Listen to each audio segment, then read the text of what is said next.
Welcome inside the 360 Sports Show. I'm Andrew Pezzelli. I'm Christian Lawber. And this is our new little endeavor, and kind of the goal of the show is to talk about everything sports, hence the name, 360 Sports Show, all-encompassing. But we know our bread and butter is kind of New England sports. We're both big New England sports fans, born, bred,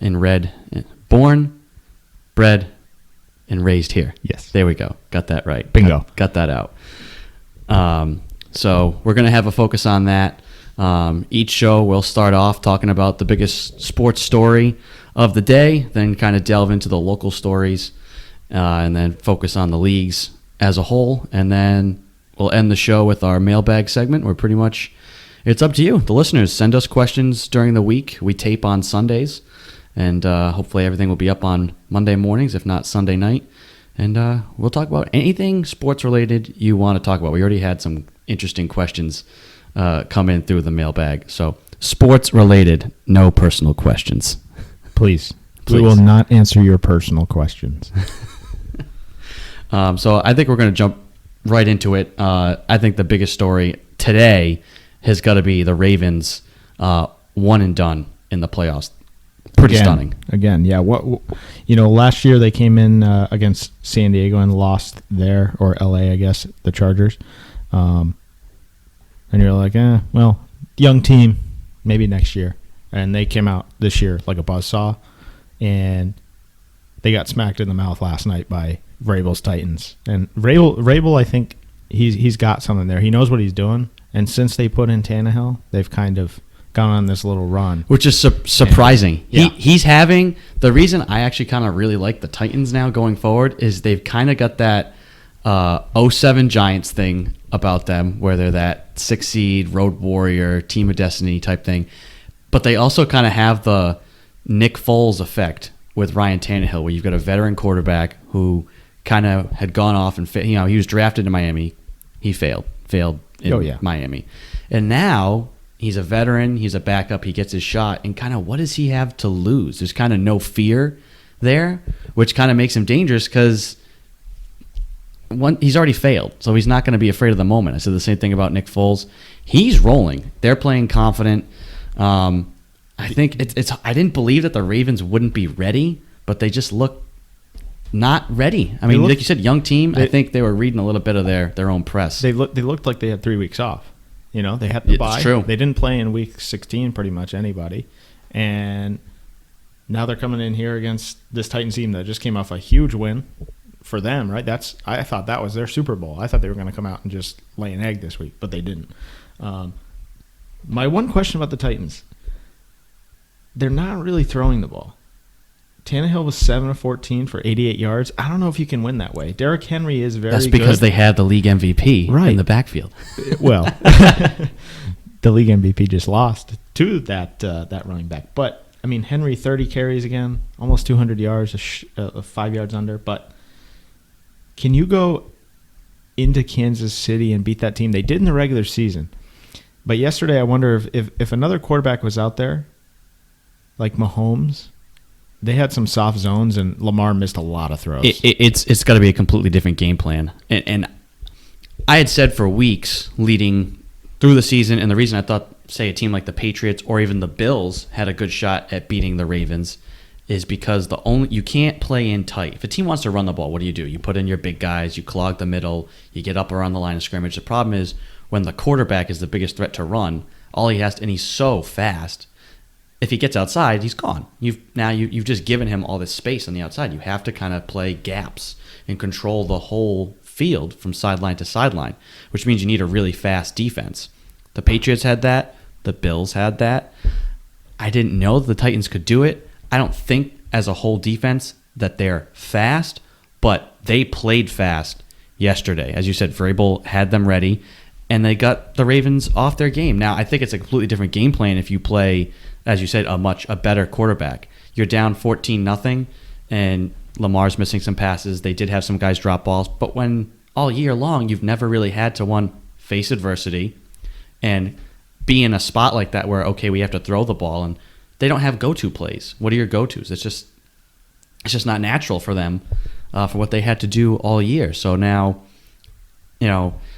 I think in that game yesterday against the defense they were playing, a better quarterback just picks them apart. But I think they'll play completely differently. You have to play completely differently if you're playing Mahomes and the Chiefs. You can't play that same defense. No, I 100% agree. I think, back in week 10, Tennessee was at home against the Chiefs and they won that game, or they lost that game. No, the Titans won that game, actually, 35-32. But since then, I don't know, that Kansas City team, I'm not even sure if Mahomes was – no, he was playing that week, but – that was a crazy game. Yeah, the Chiefs were up late in that game, and there was a whole bunch of, if I recall, a whole bunch of crazy turnover. It looked like a Madden game. It's like, they've got the game iced. Why are they throwing? Oh, it's picked 100%. Off. That sort of stuff. And Mahomes is that dual threat. Like, they got a lot of speed on the outside too. I don't know if like you said, the Titans will have to have a different game plan, and that's assuming the Chiefs win because I don't think that's a guarantee. Texans already beat them this year earlier in the season. Yeah. But this Kansas City team, if they lose today, and I think if they don't go to the Super Bowl, it's kind of a choke because they've been hot. They should be ready for this game. They got that by winning that game and the Patriots losing to Miami. And now you're coming in, you have a chance to host the AFC Championship again. You got to take advantage of it. So, assuming they win today, they haven't been the same. Yeah, that's true. So, fair warning, we're going to have a lot of egg on our face. We had a whole segment planned about how do you stop the Baltimore Ravens? Is it possible? And it is. It is. I guess so. So we're taping on a Sunday. So I guess, we can make some predictions here if we want, but I guess we have to root for the Chiefs because all of this will mean nothing. No, it's all about Jimmy G now. I'll go the other side. NFC, Jimmy G. Yeah. But there's a couple games today, obviously, before, but we can like you said, we can do some predictions on that. Yeah, I mean, I feel like the Chiefs, yes, it would be a choke if they don't make the Super Bowl because, again, like you said, the path is there for them now. Look at the road. The road is there for them. But the same thing could happen to them today, and it's the Texans because they've had some time off. One, Andy Reid coach team. True. Always nervous about that. Yeah. And they, record-wise, they were very good. Mahomes, again, is very good.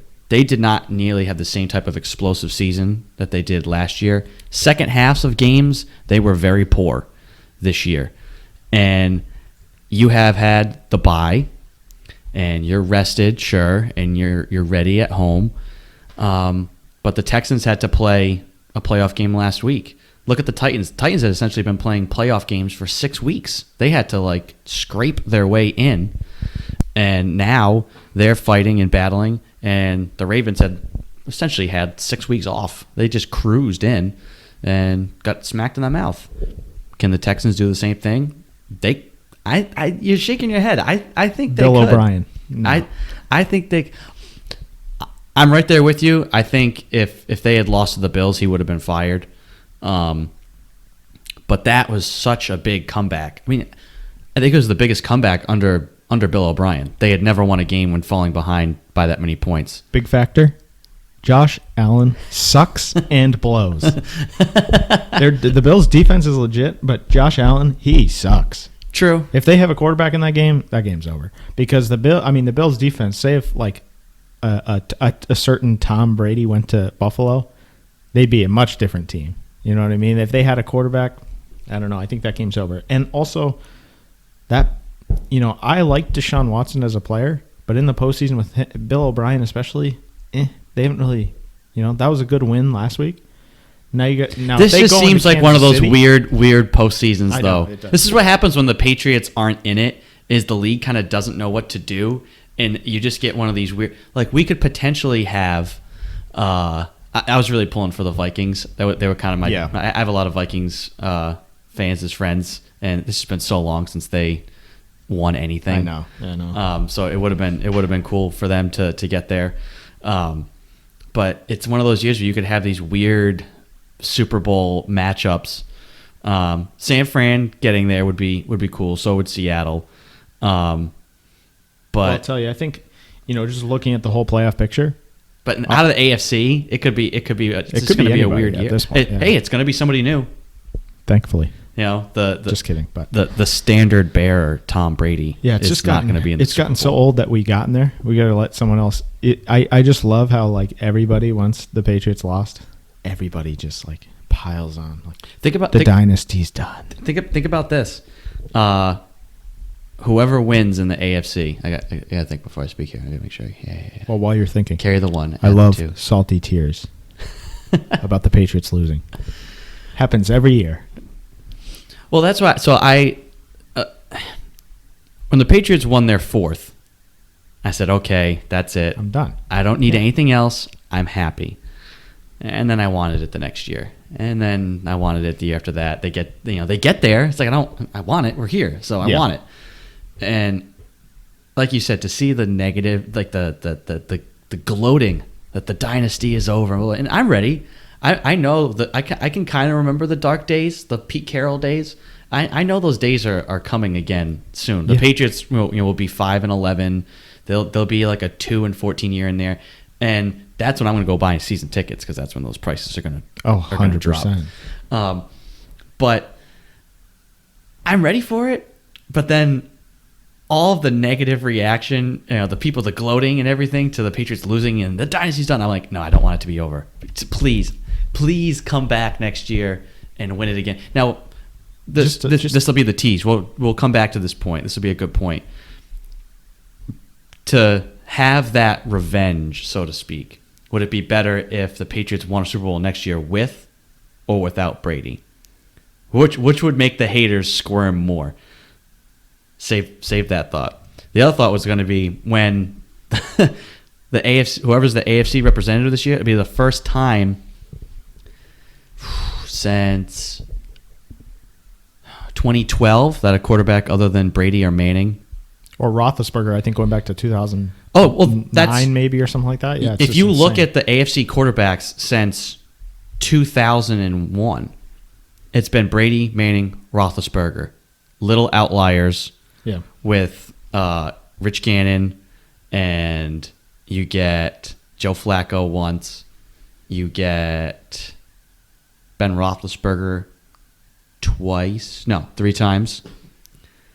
That's why you feel bad for guys like Phillip Rivers, who it's like, hey, he never won a Super Bowl. It's like, well, yeah, but he played in an era where Brady, Manning, and Roethlisberger went there pretty much every year. Man, he's had some good teams, though. Like, even this year, I think if you put a different guy up there, they got to be pretty good. I don't know. They have some talent. And going back to LT's years and all that, when the Patriots went in there and beat them, man, that's a killer. Marty Ball. But I think we'll come back to the Patriots. We'll come back to like more Patriots offseason talk. But with the playoffs still going on, it's kind of exciting. You know, you got some good teams in there that are. I think in terms of, if you look at the playoff picture right now, I think San Francisco is the most balanced team. They can run the ball. They can kind of pat. Like Jimmy G's been up and down, and their defense is legit. I don't know. It seems like there's a lot of haters on their defense. I'm not really sure why. They've been pretty good, pretty consistent all year long. They kind of turned into two different defenses. Like early in the year, they were just shutting people down. You know, they were holding teams under 70 yards rushing and getting turnovers, and just they were doing like what the type of stuff the Patriots defense was doing. They were just dominating people.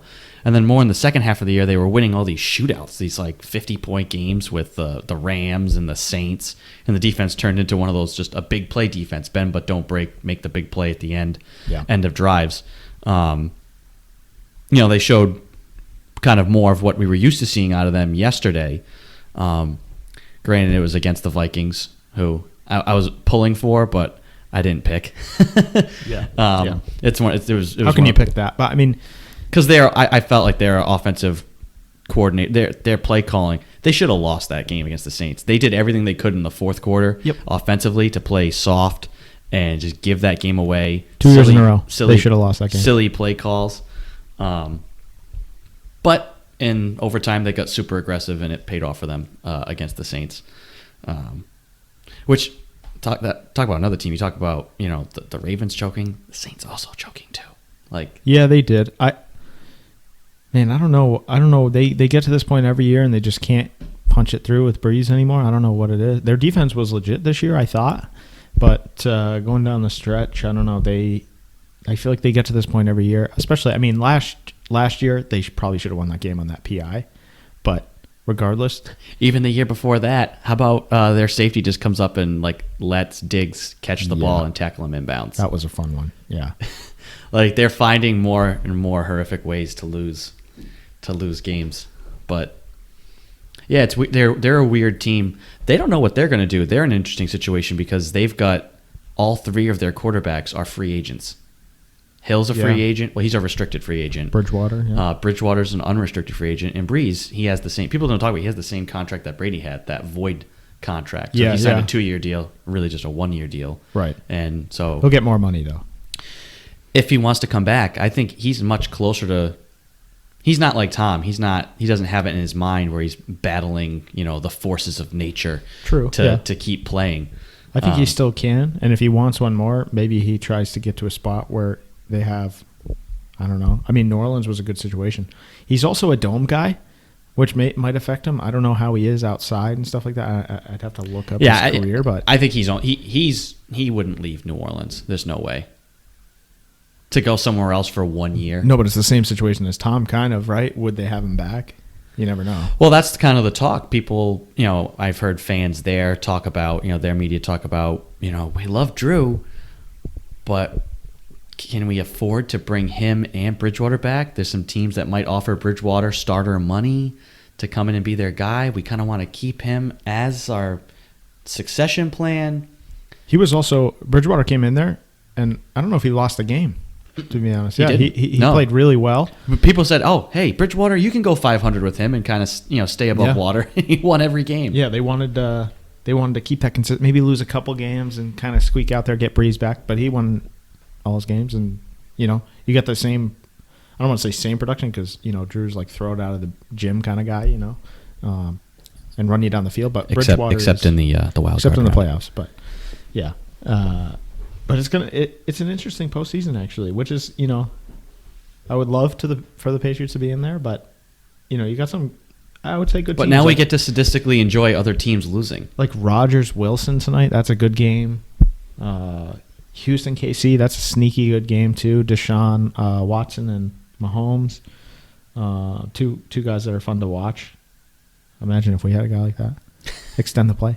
But yeah, I think you're looking at. Probably, if I had to say, just going off what I think KC is probably going to be hosting the championship game against Tennessee, and maybe San Francisco Green Bay or San Francisco Seattle would be awesome. So either one of those, it'll be a pretty good game, I think, in the Super Bowl. I think if we're going to talk Super Bowl, I know we do have. I think I had looked. We do have. We'll do this now because we had a question in the mailbag, and because it's relevant, I'll read it. Okay. This is from Frank. He wants to know what our Super Bowl predictions are. Who will play, who wins, and what the score is. Okay. If you had asked me, if we had taped this Saturday morning, I would have said Ravens 49ers. Yeah. Now, my mind says 49ers Chiefs. My gut tells me we're going to get something funky. Yeah. Which is going to be Seattle, Tennessee. I just the Titans have something going on, man. I mean, when you get a team like that they believe, Vrabel, I think, has shown now that he's a very good coach. He just took out if you were ranking AFC coaches, you'd go Belichick, Harbaugh. They built something. He's built something consistent there because the last 3 seasons, if I'm not mistaken, they've gone 9-7.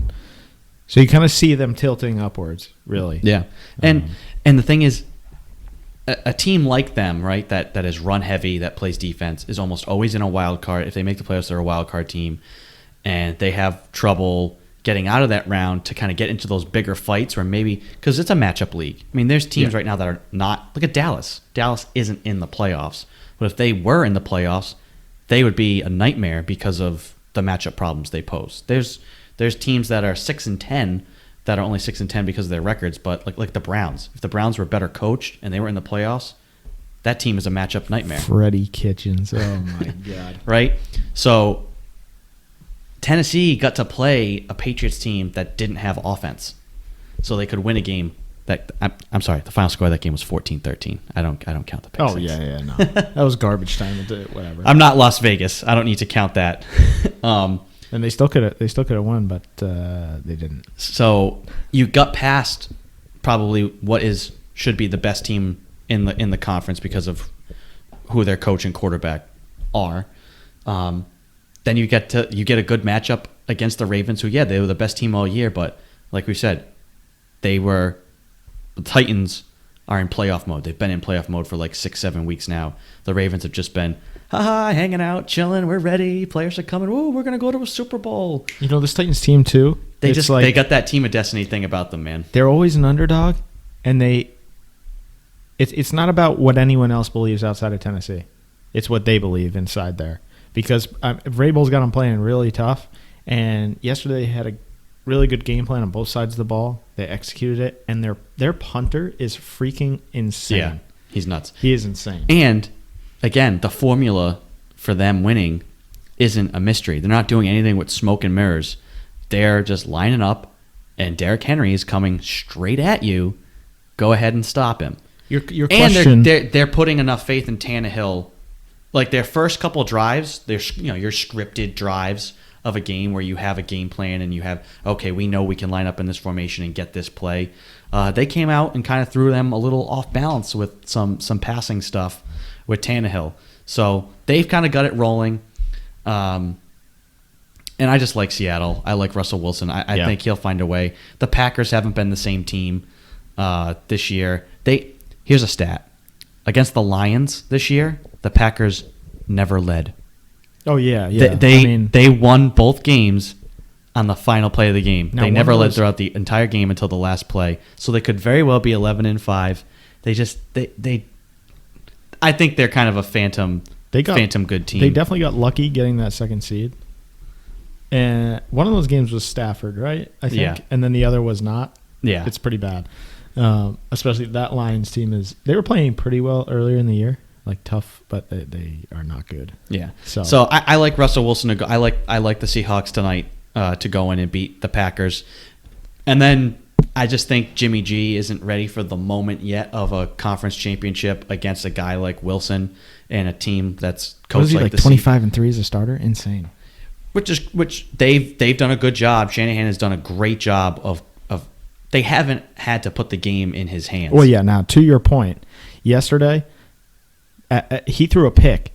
I think they threw the ball 6 times after that, and they just ran it down the Vikings' throat. Yeah. So I do agree, and I think if you get a tougher opponent, the Vikings are just like, I don't know. The Vikings are there, but they're not, So if you get a tougher opponent, Seattle, they're well coached.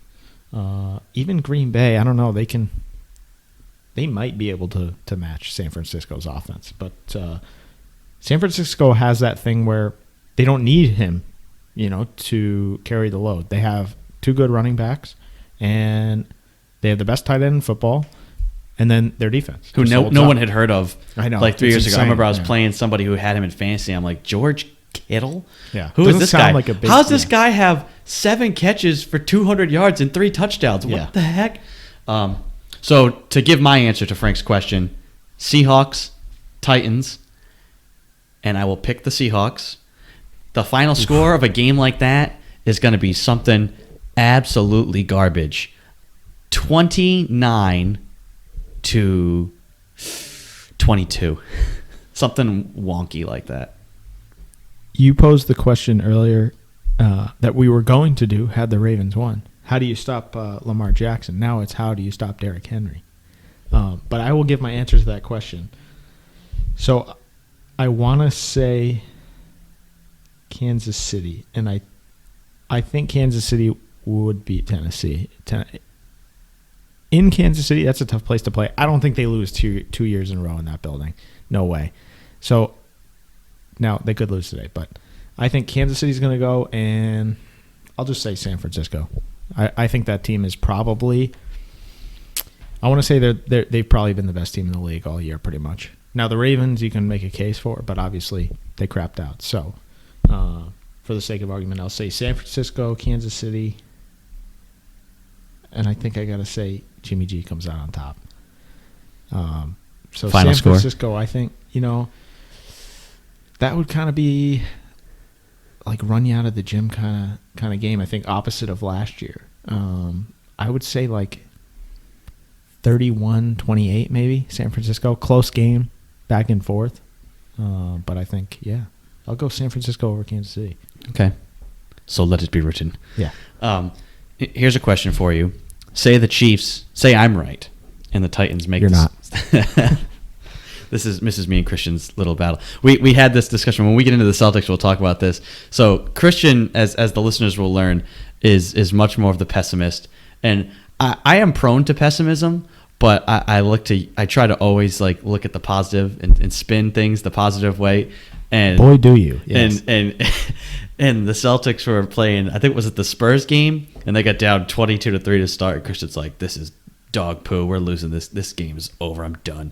And I'm like, dude, it's the first quarter. Big leads in the NBA. When you get them early, they never last. I'm like, we're winning this game. And when the Celtics lost, you just sent me back a text in quotes. We are winning this game. Andrew Pezzelli, 2020. Yeah, how'd that go? Yeah. Yeah, they lost. But because we're New England sports fans and, we're blessed, #blessed, and so lucky to have been sports fans in this current era. When I pick whatever team to win every single night, I've been more right than you were, because you picked them to lose. Okay, well, here's my logic, right? Just so the people know out there, it's pessimism by design, right? So I go in negatively, so when the positive happens, I'm more excited that way. Yeah. Yeah, you're just emotionally hedging your bets. Yeah. There's a couple teams that have taken years off my life that I will just never get back from. The Patriots are one of them. And then that Celtics team in 2010, I think it was. Oh, the second Lakers finals? Yeah. So those two kind of they put me over the top, right? Or put me over the edge. Not in a good way. So they stole your sports innocence. Yes. That 07 Patriots team, and then you can make the case that 11 is worse because they should have won that game. But those two teams, right? I'm complaining we won 6 Super Bowls. But those two teams just put me over the edge. So now I'm just negative until I'm positive, So it's by design. Yeah. My question is going to be, if I'm right, and the Chiefs lose at home again, big time choke, does Andy Reid get fired? And because the Browns are dragging their feet with hiring their coach, if Andy Reid is fired, do they interview Josh McDaniels for their head coaching position? And would that scare you as far as the league as a whole if Josh McDaniels is now designing? Everybody likes Andy Reid and his offense. I think Josh McDaniels is a better play caller. And disagree. You disagree? Really? Josh McDaniels is... you're looking at this as a Patriots fan, though. Everybody complains look at about his track the play record. calling. Look at it the one time he was a head coach. Not very good. He drafted Tim Tebow. Yeah, because he was trying to be smarter than everyone else in the room. I think he knows better now. How'd that go? I think he knows better now. I think he went 9-0 with Kyle Orton for a period of time that first year. Just take the What do you think he would Patriots do with Pat Mahomes? I could coach Pat Mahomes to a championship game. Come on. Oh. Yes, I could. Come on. You could not. I will say, take the Patriots part out of it. Josh McDaniels. It's not the NBA. You can't just say, roll them out, go play. Yeah, no, I can't. Josh McDaniels. Okay, Freddie Kitchens. Josh McDaniels is what we call in the modern day overrated. I disagree. Yeah, overrated. He's had Brady for almost all of his offensive coordinator years. And then he went to Denver. That didn't work. And then he went to the Rams. That didn't really work. And then he but those Rams team. He was under Jeff Fisher there, and he's overrated. I think he's good. I just think he's overrated. And I think with Pat Mahomes, truthfully, I think I could go out there and we could win 9 games with Pat Mahomes if I was the offensive coordinator or head coach. Back to your original question. Do they fire Andy Reid? I don't think so. I really don't think so. Because they're right there. They're still he's so young at quarterback. Does it depend on how they lose? Maybe, yeah. I mean, I think If it's the typical Andy Reid, like poor clock management, mismanagement of the game type stuff. Now, as an offensive guy, Reid is great. Oh, he's excellent. Like, he's come in here and put up big numbers, and they've beaten us the last few years. But yeah, that coaching, that clock management, crunch time thing where your sphincter tightens up. You know what I mean? Like he blows it almost every time. So I guess maybe but I really don't think so. I don't think he's going anywhere. Not this year. Now that's an interesting point. If they do, is Josh someone you would bring in? I think yeah. I personally think Josh should get another shot at it. You lose credibility when you draft Tim Tebow, but yeah, a decade ago, bad. Yeah, bad. But I think, like I said, I think he should get another shot. And whether that's the Browns' job. Now, I'll say this for Josh. If you get an offer, you better well accept it, dude, because, like... Oh, yeah, you can't... If you pull what you did with the Colts, which I think was... He should have never accepted that offer. I think that was... No, yeah. He ends up now kind of looking smart for not going there because of what Andrew Luck pulled right. and...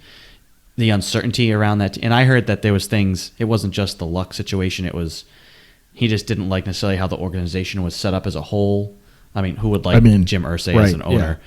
But stuff, ancillary stuff like the way the medical department is run and who they report to and procedures. Now, obviously, if you're the head coach and are given full control of everything, then you can rearrange that stuff the way Belichick has. But I will say... But if you're not given that control and now you're being forced to operate in a way you really don't want to... Has he earned that control? I'm not so sure about that. I think they should give him another shot, and maybe down the road he's head coach, GM, kind of like a Belichick situation.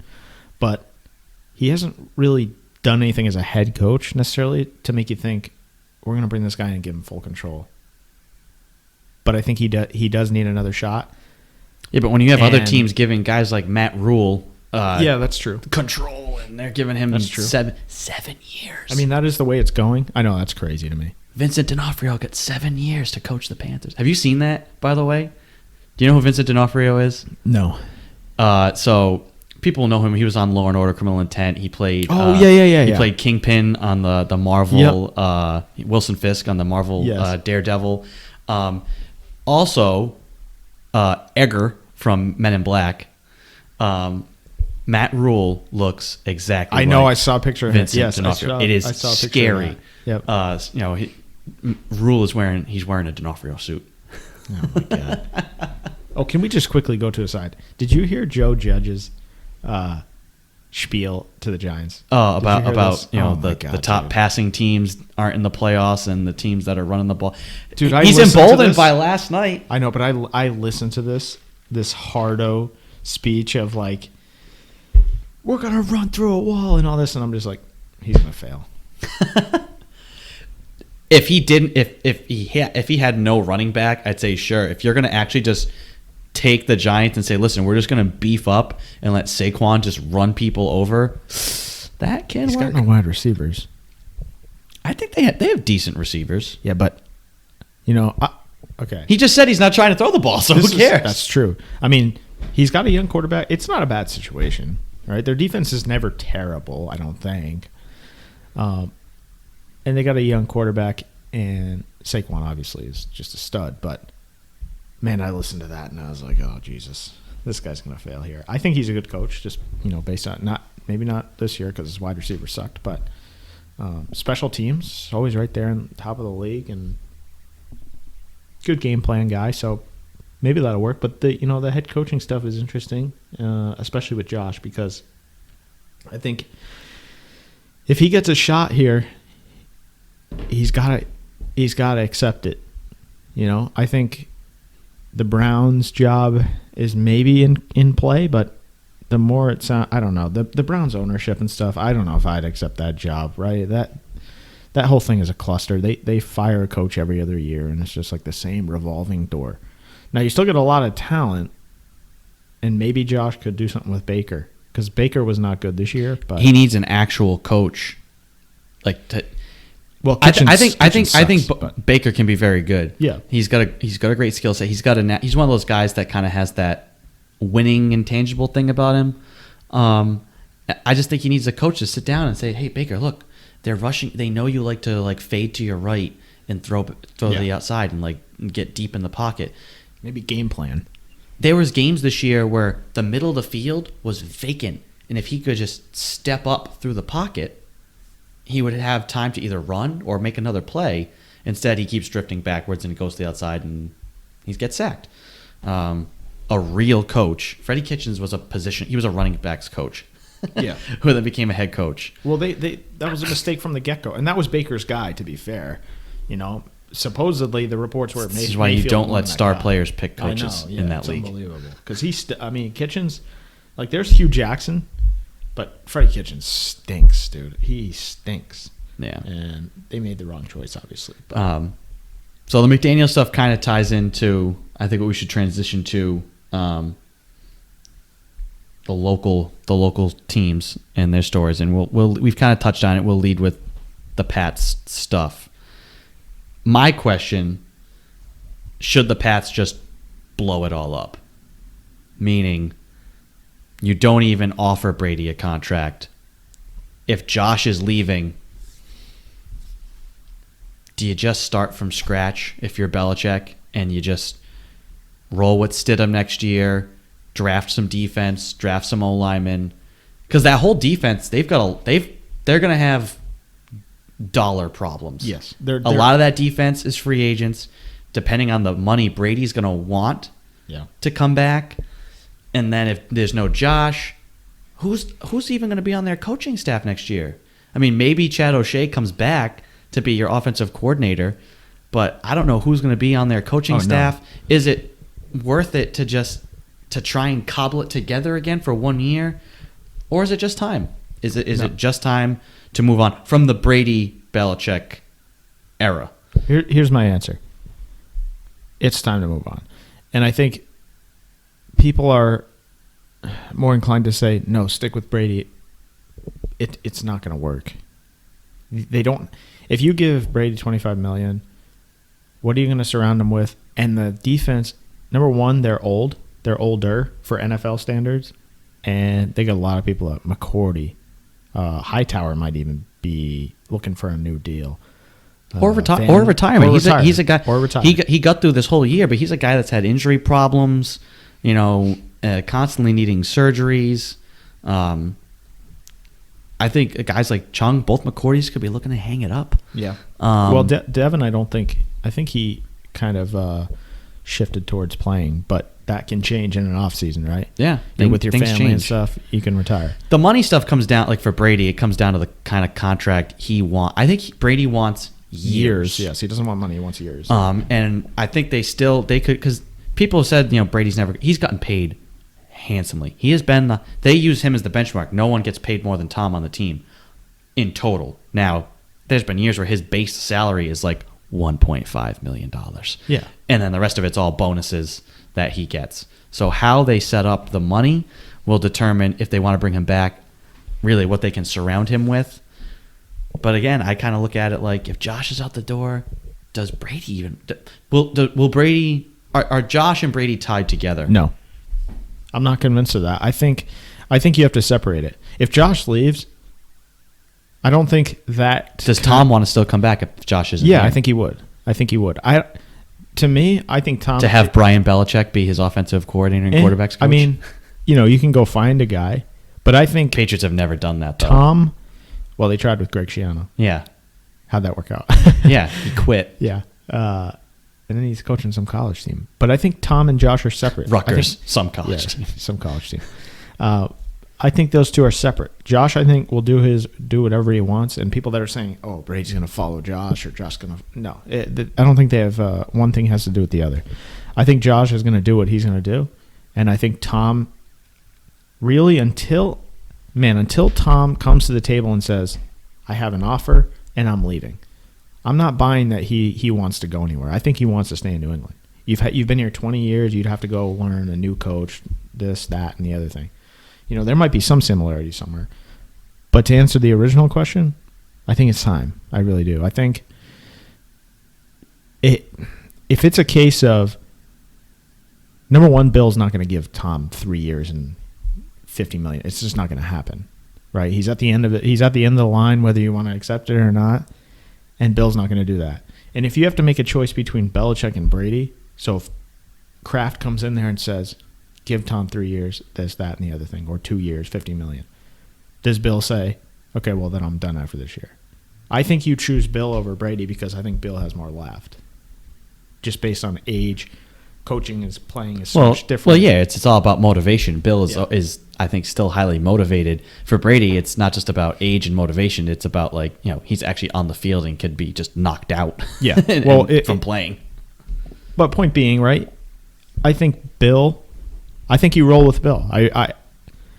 He's had some trouble drafting the last few years, but he can build a team and coach a team. If he has to go to the offensive side of the ball, I think he's done that previously. So I think it's kind of time to the point where let's Stidham in there, maybe draft another quarterback, give some competition there. But I think you roll with Stidham, get some guys back on the defensive side, and kind of see what you got there. I think it's just time, and I think in this division and stuff, they have a tough schedule next year. But I think you could go 9-7 or something like that with those guys. It's not going to be like a 1-14 season with Bill as coach. I just don't believe that. No, not a shot. He's proven that, and people have said, we've talked about this. Kind of got some tread last week. Should the Patriots, if Brady leaves, bring in Andy Dalton, please, the Red Rifle? Don't start this. No. Spare me, please. Well, and here's the thing. Bill has shown time after time, if Brady isn't there, he goes with the young guy who's on the team. When he got hurt in 2008, they brought in guys, that in between week 1 and 2, Chris Sims, Tim Rattay. You know what I heard the other All day? these guys were brought in for workouts, and Bill said, you know what? I'm going to roll at Castle. Yeah. Even though this guy hasn't started a game since high school, he's been here. He knows the system. Let's give him a shot. Let's see how it goes. What do we have to lose? It's worth it to just roll with this guy and have the team play behind him. Yeah. Same thing with Garoppolo. And then when Garoppolo got hurt, he didn't go out and sign some guy on a flyer for, a Ryan Orlovsky, a veteran quarterback, to come in and play for 1 week. He said, no, we'll let Jacoby play for 2 weeks. Yeah. And I think if Brady left, I think they would just roll with Stidham. They'd probably draft another guy in the somewhere on the 3rd, 4th round. Well, to your point too, people forget Brian Hoyer was on this team, the Patriots team, and they cut him for Stidham. Yeah. So he was going to go somewhere else anyway. Probably they would have traded him maybe, but I think Bill wants the young guy, and that succession plan, whether that's Stidham or not, maybe they draft another guy, but I don't. It's not going to be freaking Andy Dalton. Please don't do this. I hope not. Because you also have to give those guys money. Yeah. I think Bill would love to have had the situation that the Seahawks had for 4 years, where they had a star quarterback who was under a rookie deal from the second, or I think actually Wilson was a 3rd round pick. I think. Yeah. And you've got a guy who is league MVP almost, and you're only paying him like $500,000. Something like crazy like that. Unless Belichick and Brady kind of get on the same page in terms of, okay, Tom, are you going to show up to off-season workouts? Are you going to work with the young guys? Because I think if you throw Stidham in there, immediately you're at an advantage with the young wide receivers, just based on Stidham's not this. He has this aura and he's the greatest of all time and all this and that. No, he's a young guy. He's going to go in there and just play. And I think there's something to be said for that. And I think, if you bring Brady back, is it the same as this year? Is that worth it? I don't think so. So I think... Are you openly rooting for it? Of course not. But I would say I accept the fact that it's not going to go on forever. And if he comes back next year, I'm not convinced they're going to get back to that spot where they're going to win again. So I just think, while you have Bill, however long he's going to coach, take advantage of it and start the next thing. Because, 20 years is a long time. Yeah. People don't realize that. It's 20 years now these two have been together. Yeah. With Kraft as well. And at some point it's going to end. So you got all these defensive guys coming off the books. You clear up some cap space. Now he's going to have a dead cap hit regardless. But you still bring in some young guys. Maybe roll with Myers and Harry and see what they can do. If you have like a little bridge year to get a defense back next year or whatever you got to do, I think it's just time. So, to come back 40 minutes later to the question I posed earlier in the show, yes, about the Patriots haters, which do you think would make them squirm more? If Brady comes back and the Patriots get to and say win another Super Bowl next year, or if, say, the Patriots got to and won a Super Bowl without Tom Brady.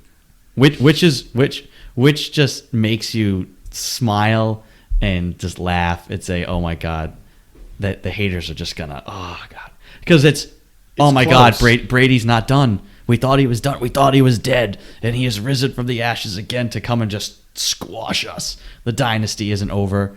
Or it's, "Oh my God, Brady's finally gone, and Bill just went and won a Super Bowl with Jared Stidham. Is this actually the next run. never going to end? Yeah. Is this just the next dynasty?" It's a terrific question. I don't know the answer, but I think either way, nobody likes the Patriots. But here's my thing. I think because Brady has so many haters aside from the Patriots haters, and then you combine them, man, if he comes back one more time, it just shoves it right Yeah, I guess down we should pose the everybody's question, throat, which will make Max Kellerman more upset? Oh, 100% if Brady comes back, yeah. No doubt. He that cliff has been there for like 6 years now or something like that, and they've won 3 more, so I don't know. I think that's a tough one to answer. I would say I think I would say if Brady comes back and they win again, I think people would be more pissed. Yeah.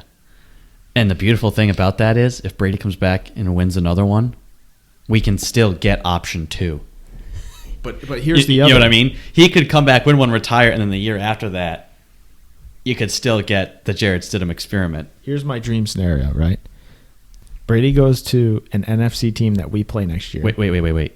I think if you're talking about your dream scenario, you should get nice and close to the microphone. I think if Tom comes back to an NFC team next year and Bill rolls with Stidham, they play in the regular season. Bill versus Brady is a dream. That would be awesome. So I think if those two, and they get back to the Super Bowl, and either way, it's a win-win. You get to see Brady win one more, or the Patriots win. That's my dream scenario. I want Bill versus Brady. I want to see those two. Imagine if he went to like some AFC East team, like the Bills or the Dolphins. That would be freaking sweet. That is my dream. I want to see that. I have a buddy who's a big Dolphins fan, and he wants to get a Tom Brady jersey, but he'll only get a Tom Brady jersey if he goes to an opposing team that the Patriots play next year. And if he goes to the Dolphins, he's going to get like full-on Brady garb, like everything. You know what? I'm kind of with him. After years of hating.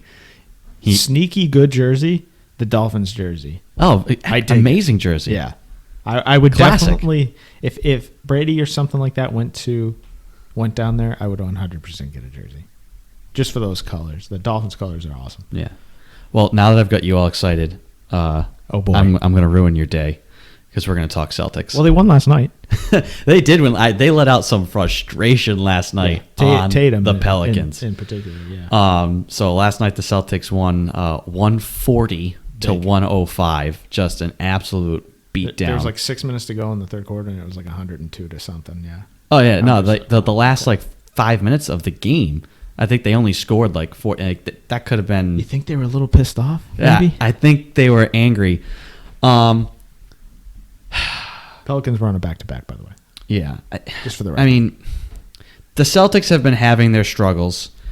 I think coming into the year, we all knew this team is going to be fun to watch. They're going to be exciting. They're going to be a nicer team.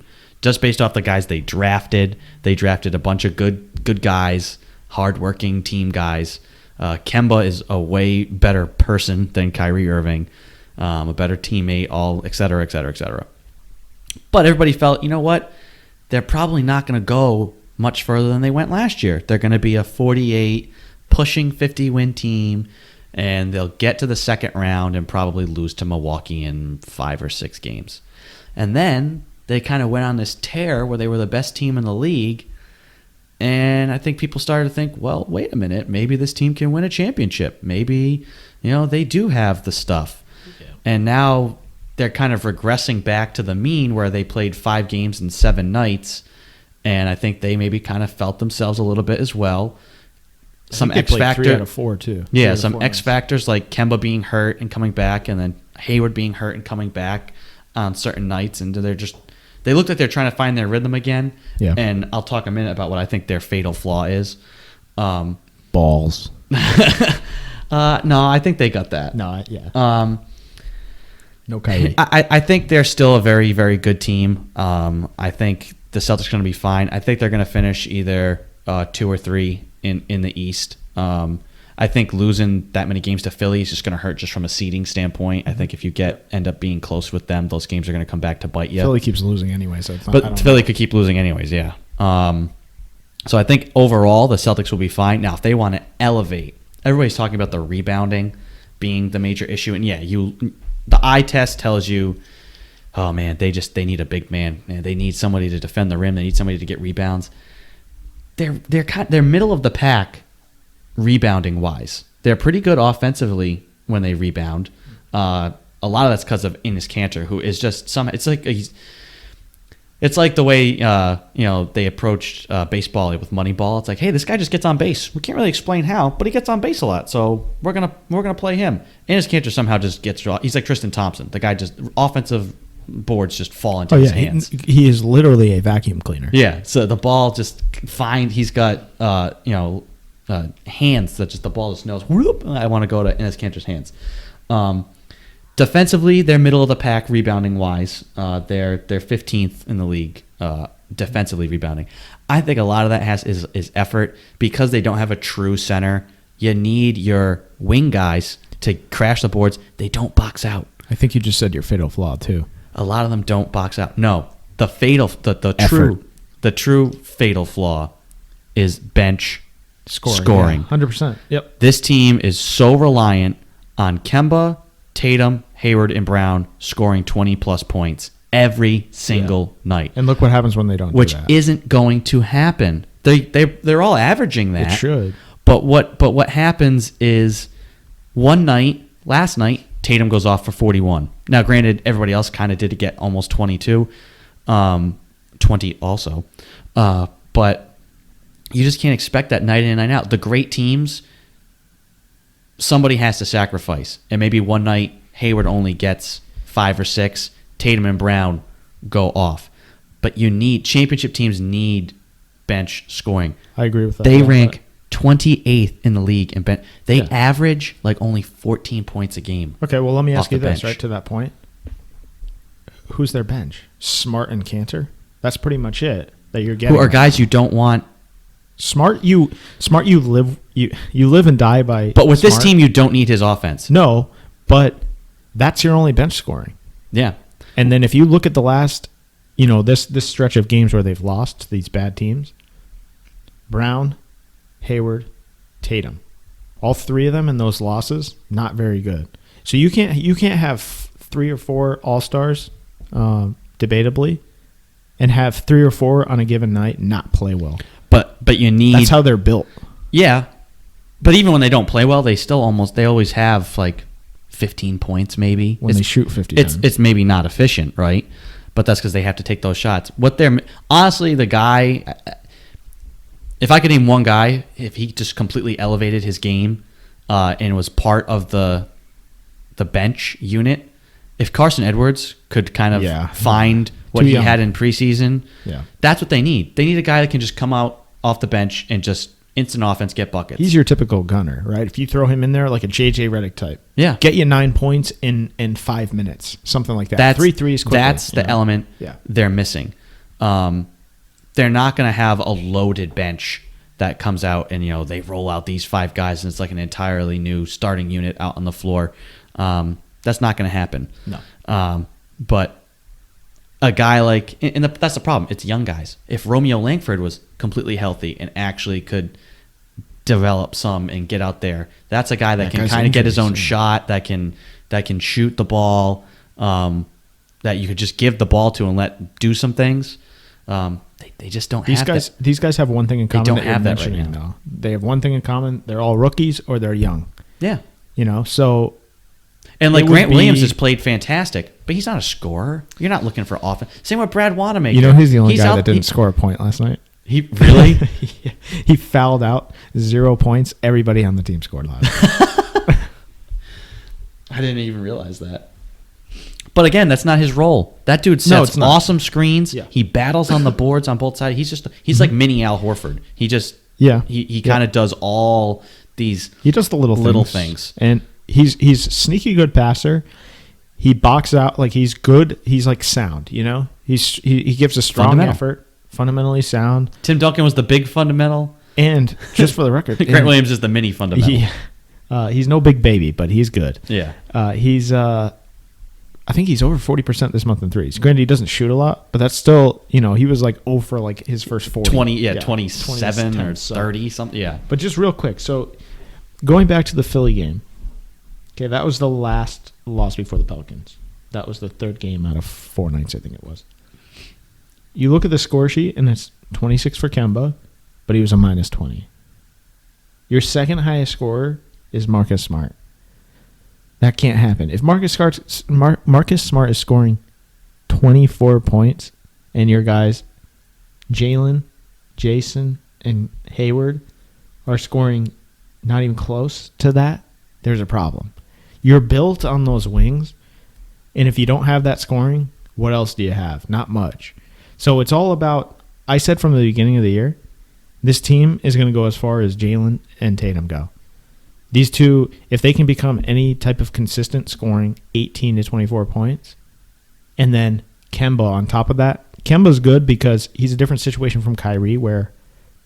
Oh, Kemba will play off the ball. He plays off the ball. And still be, like, engaged. But what's good is Jalen and Jason are getting these 20-point nights, and Kemba, you don't even see him, but he scores 22, right? So he's always there, and he's making everybody else better. And I think... right now, at least, I don't think you need to trade one of these guys. You just have to find some consistent play out of them. I think this is going to be hard for a lot of Celtics fans to hear. I think you in particular. The only way this team goes anywhere this year, as you said, to piggyback off that point of it goes where Jalen and Jason go, they can't be devolved into just standing in the corner and getting the ball on the wing, and they either shoot it, catch and shoot, and then or just drive for themselves. Gordon Hayward has to go to the bench. I disagree. I think both.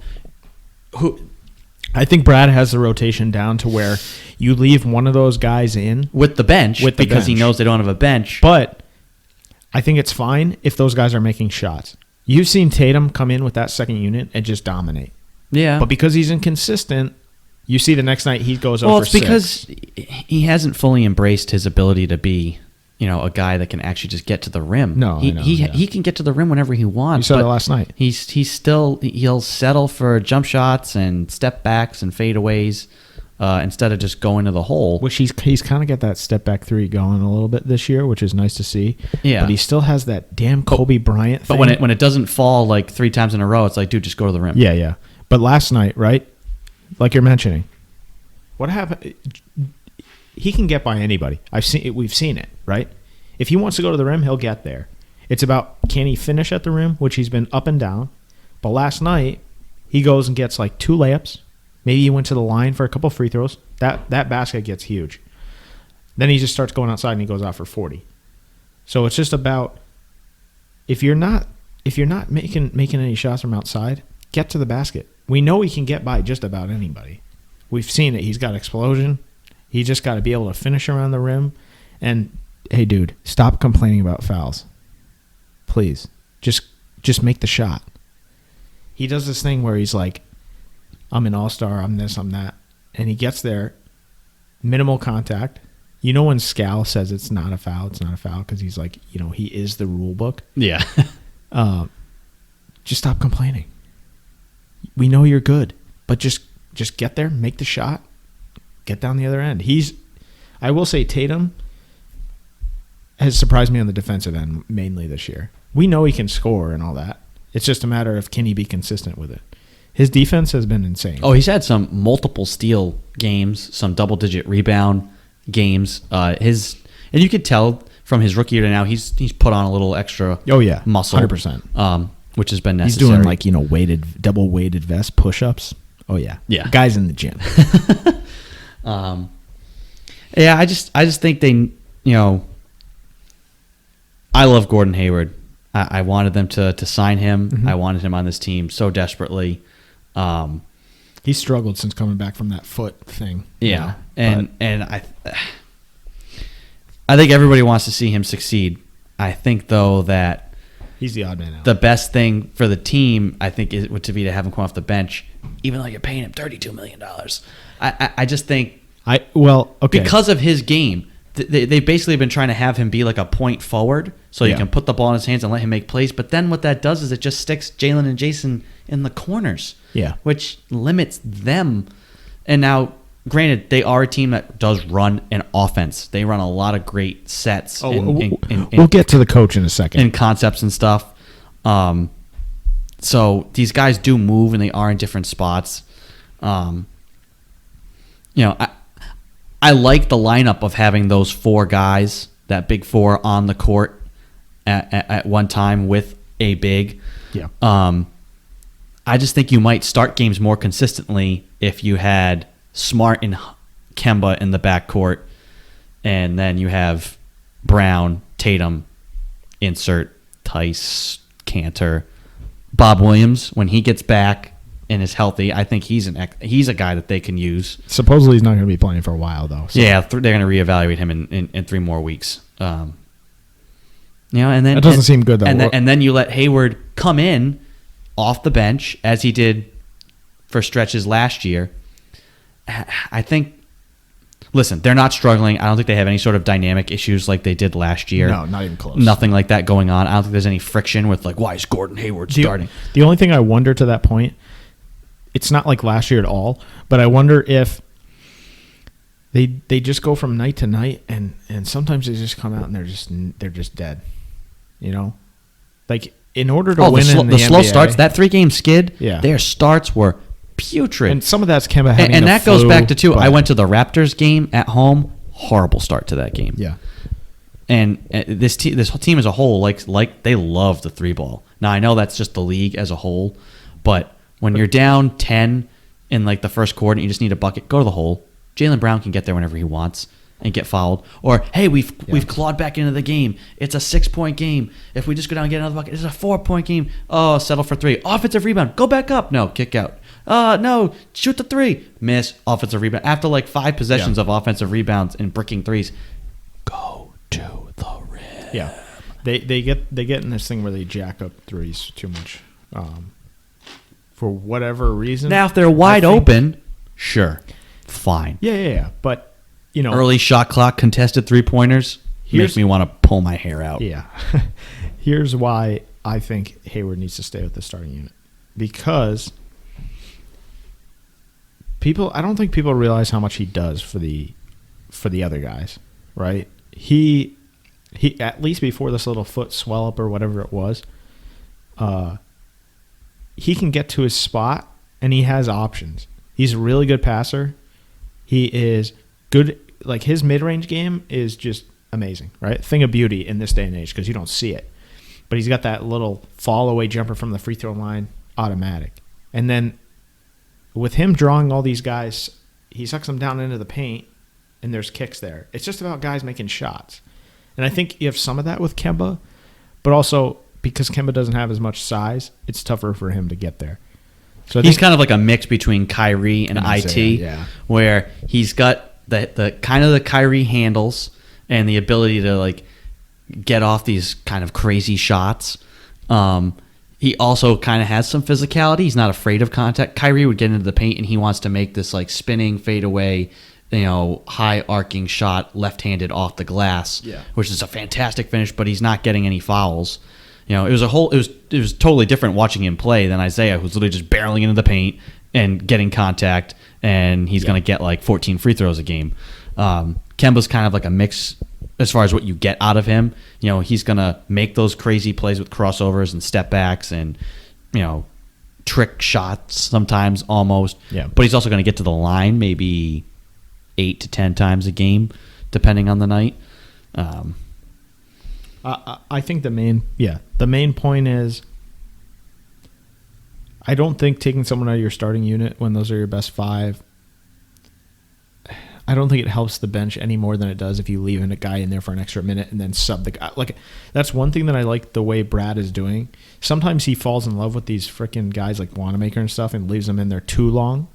But I think, you have to go to them, obviously. And you got to manage the minutes throughout the season.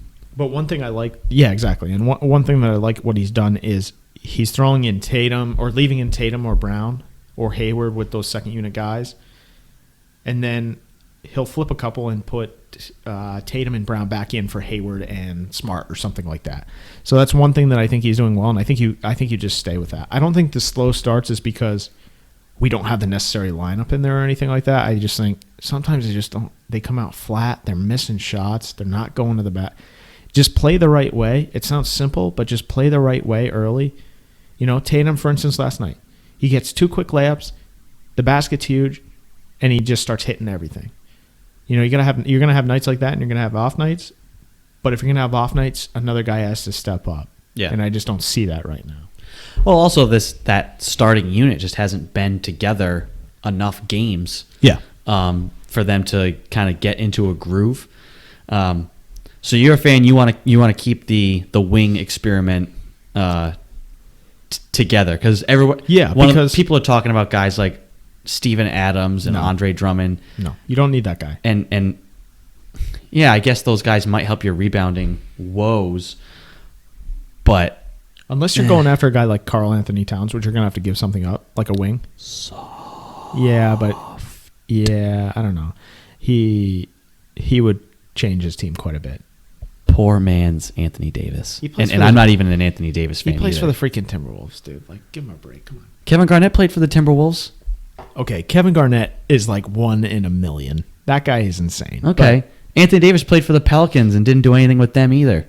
He's not going to do anything with the Lakers either. No. They're going to lose to the Clippers. So who's better, Anthony Davis or Karl Anthony Towns? Anthony Davis. Okay. But you can't get him. No. But I don't want Karl Anthony Towns either. He would help this team. You'd have to trade Jaylen Brown. They won't. They don't want. I don't. You'd have to trade Jaylen Brown or Marcus Smart. Here's the thing. And picks. I don't think I would do it, but I'm saying unless you're getting a guy like that who's dynamic, I don't want a big stiff that can stand in the middle. Like, I think Tice is serviceable enough. And I don't think Cat wants to stand in the middle, though. That's the thing. No, I know. And here's the main problem with the Celtics right now. The wings, when they don't score, they don't have enough help. And unfortunately, the way the team is built, it's built on Kemba, probably Tatum as your second, Jalen as a close third, and then Hayward to just do a little bit of everything. Yeah. And if those guys don't perform and they're shooting 4 of 25, you're not going to win. That's just how the team is built. Yeah. So right now, like I said from the beginning, and I'm going to stand by this, this team will go as far as Jason and Jalen come this year, because I think if they can come pretty far this year in terms of their games, which I think, they're heading towards it. I don't know if they have enough this year, but you can tell those two guys. They're still so young. It's ridiculous. It's insane. And, Jalen was probably your most consistent player early on. He's kind of fizzled out a little bit. But those two guys, if they can just – it's crazy. They're still 23 and 22, 24 and 23, whatever they are.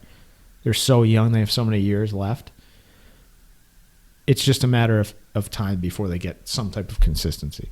So the way they build the team until like Hayward opts out or whatever, this is how the team is built, and I'm fine with it. I don't think their main problem is we don't have a big guy. I don't think if you watch the games, that's not their problem. Their problem is the 3 wings that should be scoring 20 points are 4 of 18 and putting up 8 points. You're going to lose games. That's just how it is. Yeah.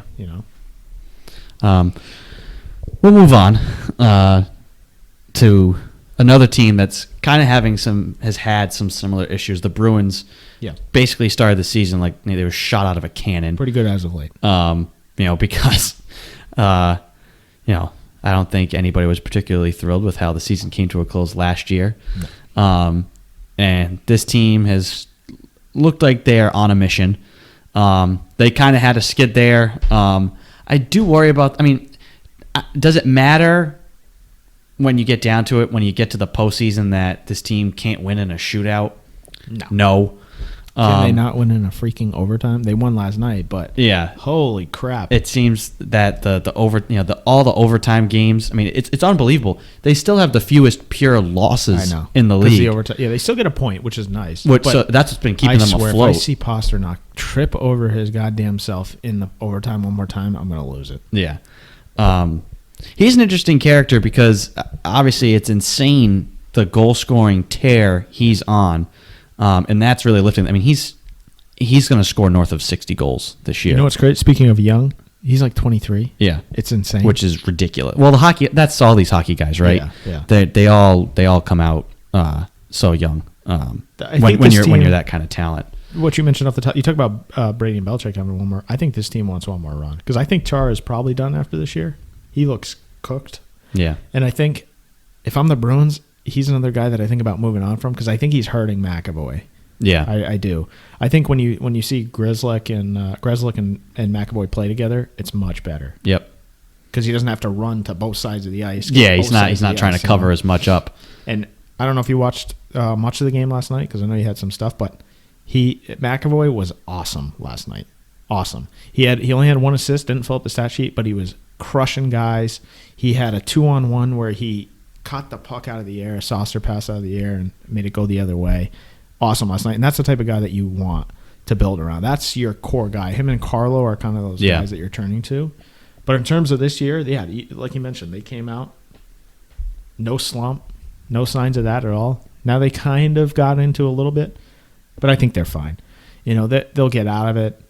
They're still top 3. I'd rather peak in late November and December 100%. than granted they made a run last year, but they kind of went on the skids in like March and April last year, and it was like, oh boy, did they peak at the wrong time.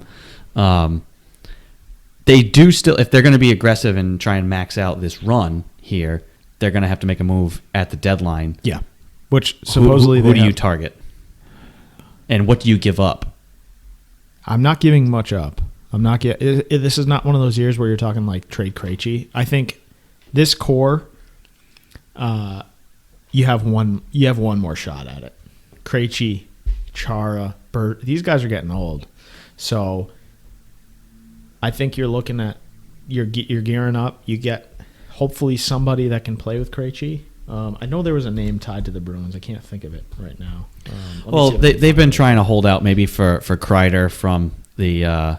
He was from the Rangers, but his asking price is going to be high. I think Toffoli on the Kings is a guy, and if you go after him, that's kind of like the Marcus Johansson move, who was good last year. He was good last year. It'd be that type of move. I think you'd probably have to give up second round, maybe a second and a third round pick. Yeah, maybe some guy from Providence. Some guy from Providence, which that's a doable move. Yes, 100%. That's the type of move that you're looking at. I've heard they could do that move whenever they wanted. I think they're holding out for Kreider, but that's a little bit more money. Still got some time. So. And the asking price would be higher for that as well. Yeah.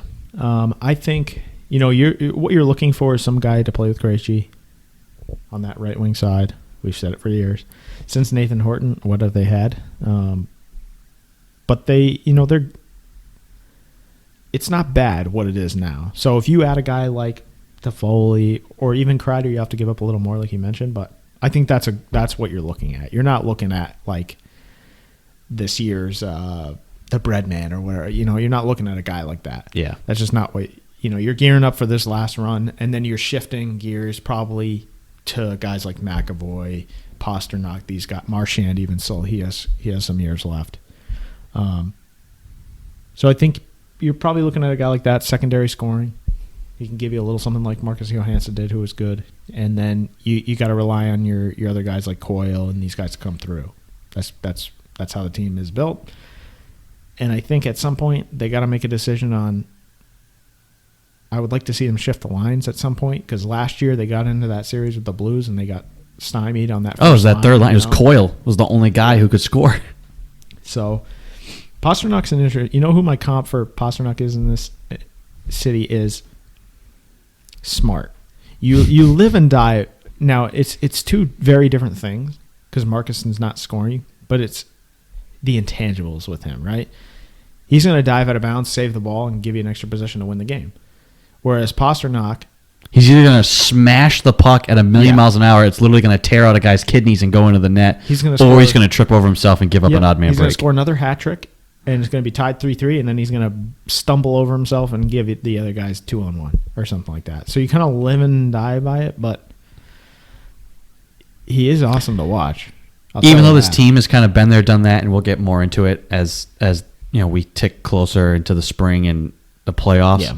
Those young guys, I mean, Marshawn's already won one, but he was kind of a role player. Now he's a star with this team, and he's been part of 2 runs in 2013. Which is crazy. And now last year, and hopefully again this year. Him, Pasternak, these young guys, they have something to prove. Yeah. Oh, yeah. Especially in the postseason. Yeah. In the playoffs. I think they've proven they can get to a conference or to a Stanley Cup final. Can you win really it? Play that well? Yeah. Can you play well? It was kind of like people said the same thing about Steph Curry. I mean, they won 3 titles, but Curry never really balled out in the finals. They had chances. They just didn't pot them in that game 7. I think the Blues had like 2 goals and 3 shots. Oh, that was Poopa Rise. We don't need to talk about opening up wounds. No, true. Yeah, but that whole series was just those type of games. It was like when the Bruins would play the Canadians from like 2011 through 2014. They're doing circles, and it'd be like the Bruins are out shooting the Canadians like 25-2, but it's 3. And then somebody comes out of the penalty box and has a breakaway and they score on one shot. Yeah, and it's like, oh, we're down 1-0 now. Painful. It was just one of those calamitous. But I think type of series. It just ties into the point that these guys have something to prove and they need to prove it. Yeah. Especially in the postseason. They have the ability. Yeah. I really like Cassidy as a coach. Yeah. I think he's kind of fizzled out this year in terms of like, I don't know. He doesn't seem like he's the type of guy to like really stick it to you.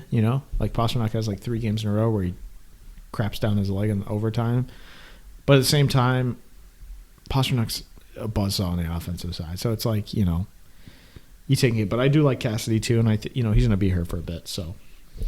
You got something here, and I think they're in a weird situation where I think you're going to have guys coming off the books and retiring, but then you have some young guys that can take over, and there's not going to be a total blow up. It doesn't seem right. So that's another good thing, and I think really this year is about gearing up. You make a trade, secondary scoring, something like that, and you really gear up and just try to give it one more go. Yeah. So a lot of positive things with the Boston Bruins. Last maybe little note, won't have to spend too much time on it. No, yeah. But for the Red Sox, they make the deals. They avoid arbitration with Betts and with Jackie Bradley Jr. Jackie Bradley Jr.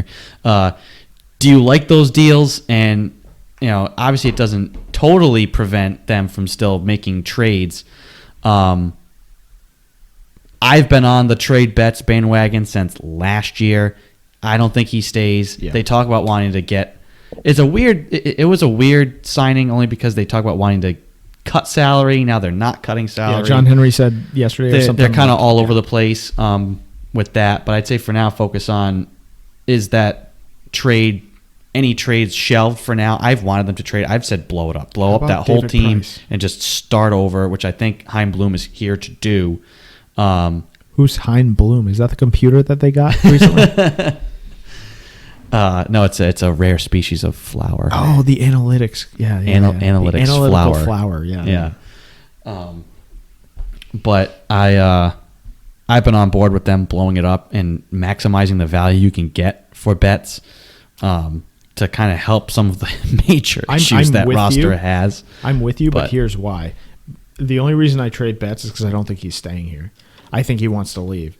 So the only reason you trade him is for that very reason. If you think he's gone, I think they missed the window already. Oh, yeah, frankly, the window was last year. But now,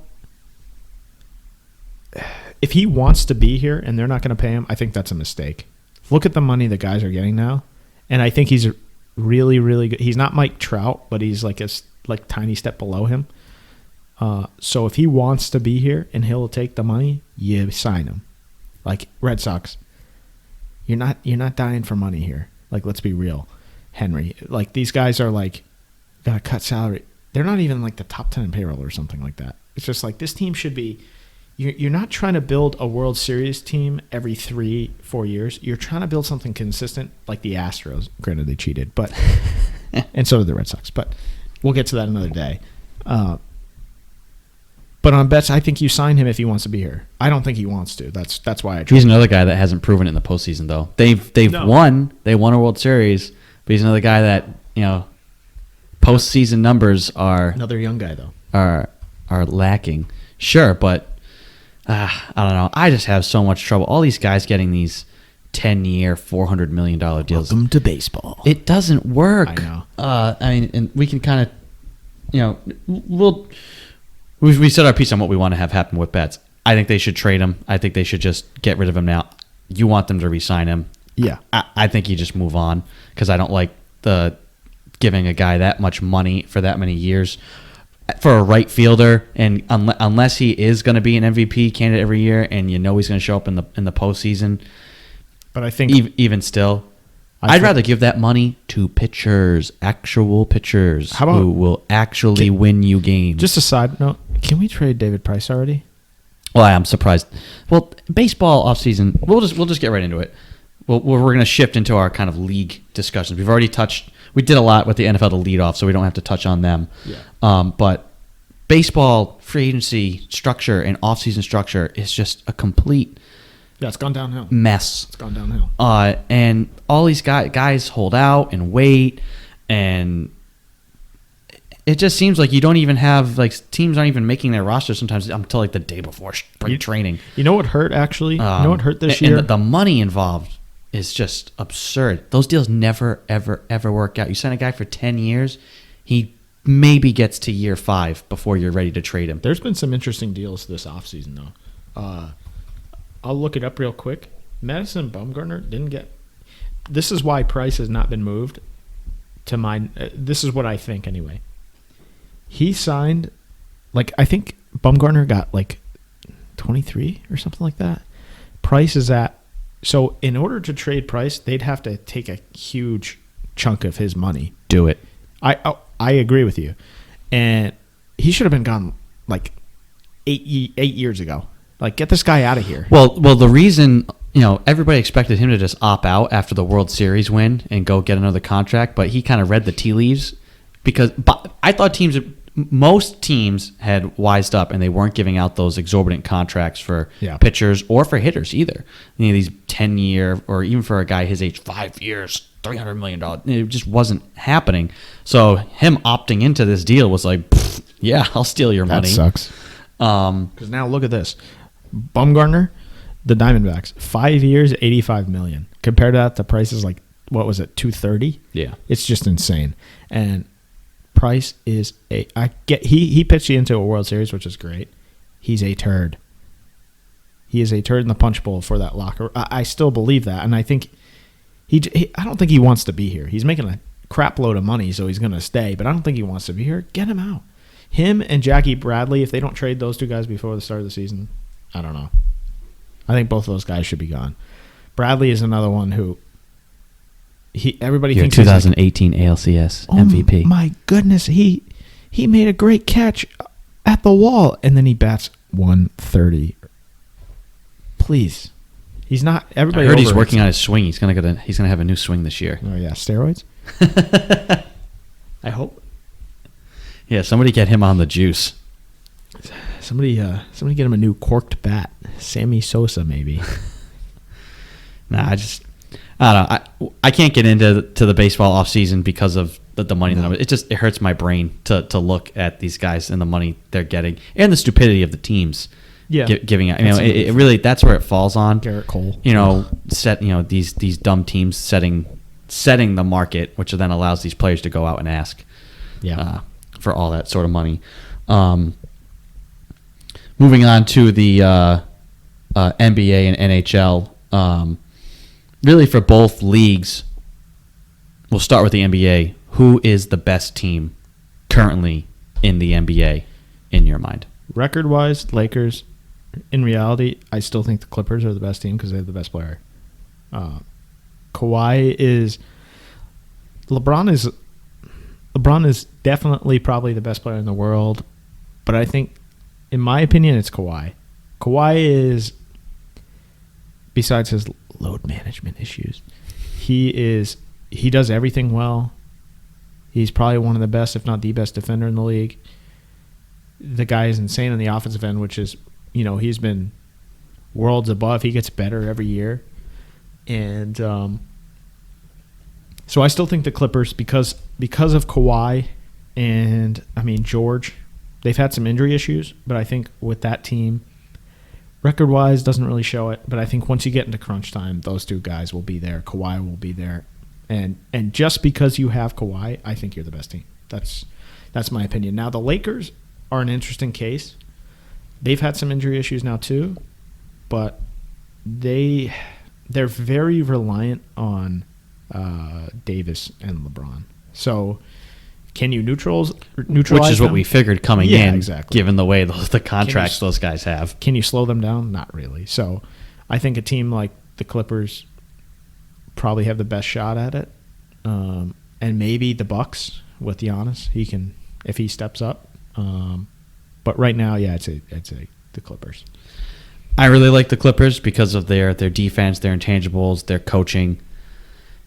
If LeBron and AD are going to play at this level, you can't stop that. I disagree. Especially because they have an X factor in a guy like Rondo, who has gotten the most out of AD in the past when he was in New Orleans.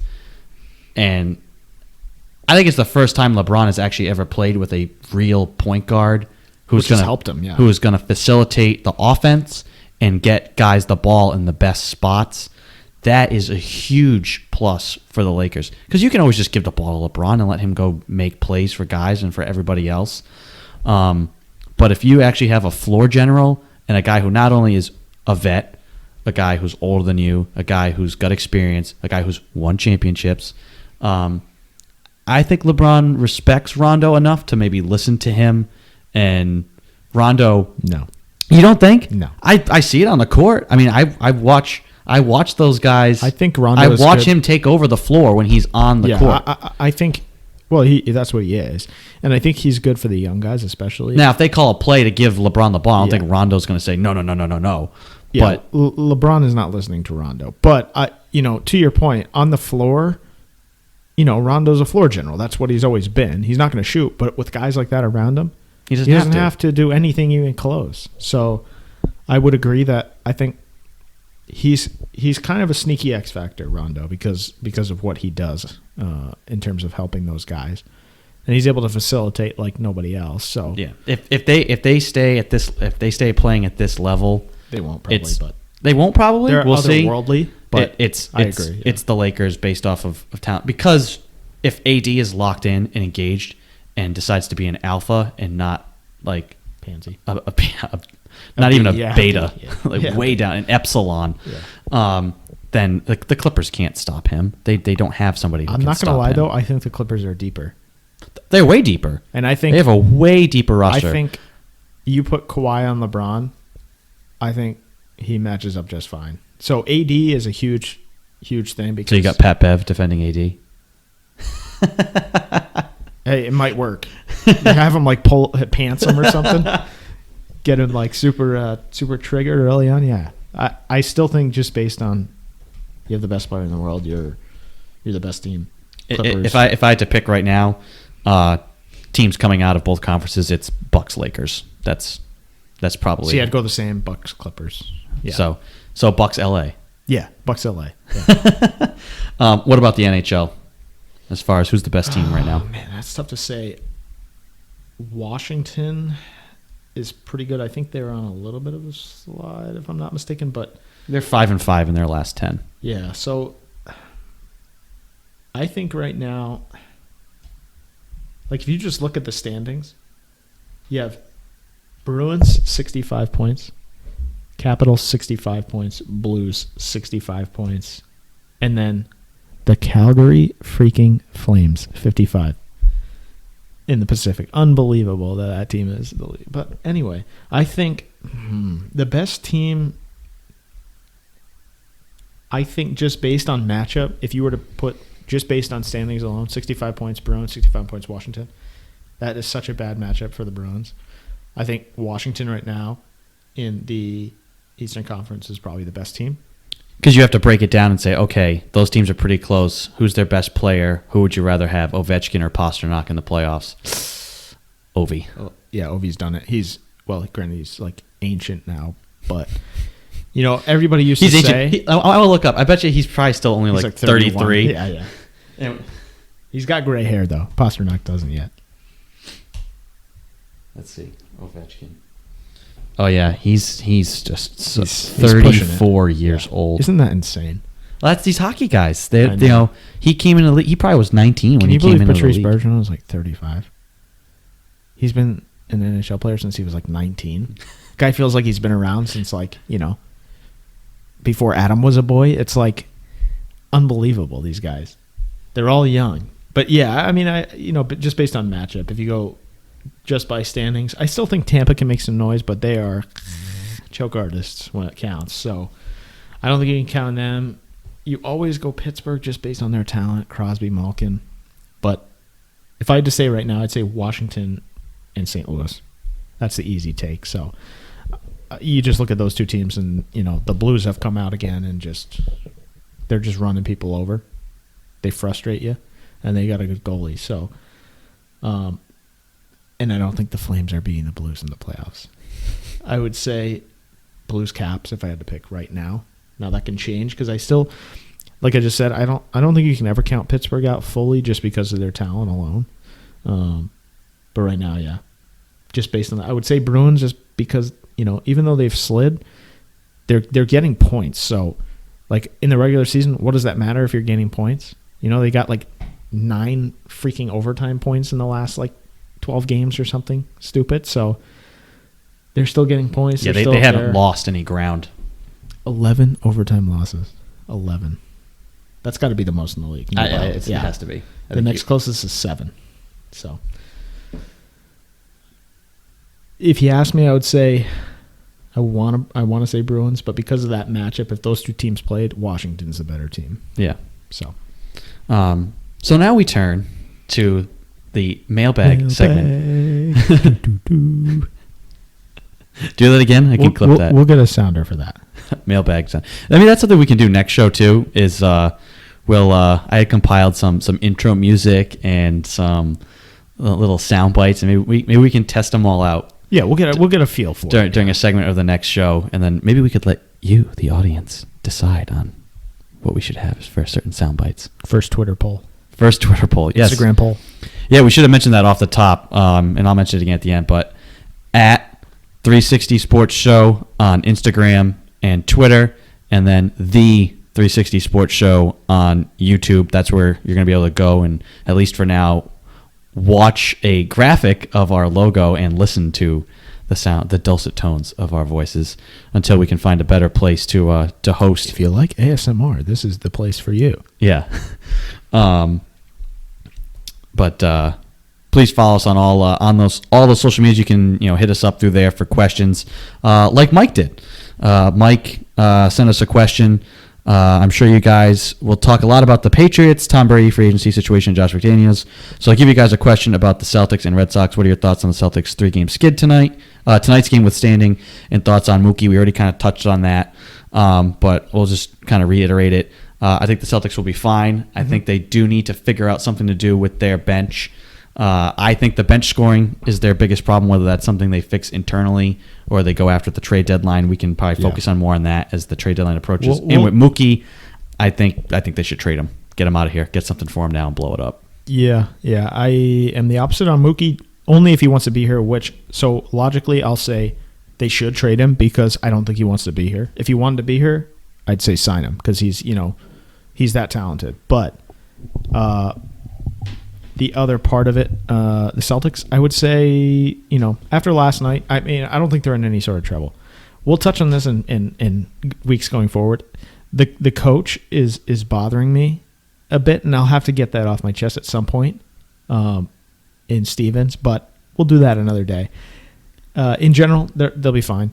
They got to find more consistency from pretty much everyone as a whole, but Tatum and Brown, Hayward, those guys got to come through. Kemba will get his 20, so we're not worried about him. But consistency, effort on a nightly basis, they're fine. If we were going to have a breaking news sounder, Christian, maybe give me something right now. Don't look at your phone. Don't look at your phone. Give me create your own little breaking news sounder right now. This is breaking news on the 360 Sports Show, presented by Valvoline Instant Oil Change. Just kidding. They're not sponsored. According to Ian Rappaport, sources, the Browns are planning to hire Vikings offensive coordinator Kevin Stefanski as their new head coach, runner-up last year, winner this year. So Josh McDaniels out of the running. Thank you, Cleveland, for doing this while we're doing the show. Thank you. Head coaching positions. Wow. Yeah. And I'm not shocked. I'm not shocked. You know, our team's just doing this to Josh now. They're like, yeah, come on, honestly, come on in. And then just leaving him. It's kind of funny. But it's like stuck at the, alone on the dance floor. I don't like Stefanski. I mean, I think he's okay, but I look at his play calling at times, like against the Saints. They know you're going to try and run the ball with Dalvin Cook. You're on the goal line. You want to try and punch it in, and you're running like toss. You have the lead. You're trying to kill clock. You want to run the ball. They know it. Don't run toss. Don't run sweeps. Don't run anything outside. Just run straight up the middle. Because these guys are firing up the... You know what this means? Pending any other changes, I think Josh is staying put. I think he's forced to stay put now. Yeah. And there's no... Unless Andy Reid gets fired. He's not getting fired. Monday morning. There's no coincidence that McDaniels screwed the ever-living crap out of the Colts last year, and now every team is hiring before they interviewed him. The one team that interviewed him didn't want him over Stefanski. That tells you something. Yeah. I don't think there's a coincidence in that. So, wow. That's shocking. Thank you, Cleveland. I think now you didn't think that Brady and Josh were kind of a package thing where if Josh wasn't... I personally think if Josh wasn't here, that would kind of lean things a little bit more for Brady, maybe thinking more about leaving and going somewhere else, whether it was with Josh, if that was an opportunity, or if it was just to go off on his own anywhere else. I'd say you'd have to put odds increasing on Tom Brady staying in New England now, especially with Josh McDaniels staying here, because that helps. That solves that kind of clarifies one mystery about what's this offensive coaching staff going to look like. You don't have to replace Josh McDaniels. That is a massive piece of the puzzle. There's been some circling by the Brady camp that he wants to return, but I'll tell you still, I think the money has to be like on par, and he's got to get some type of yearly thing. So, if he wants huge base salary, he won't be here. No, he won't. Yeah.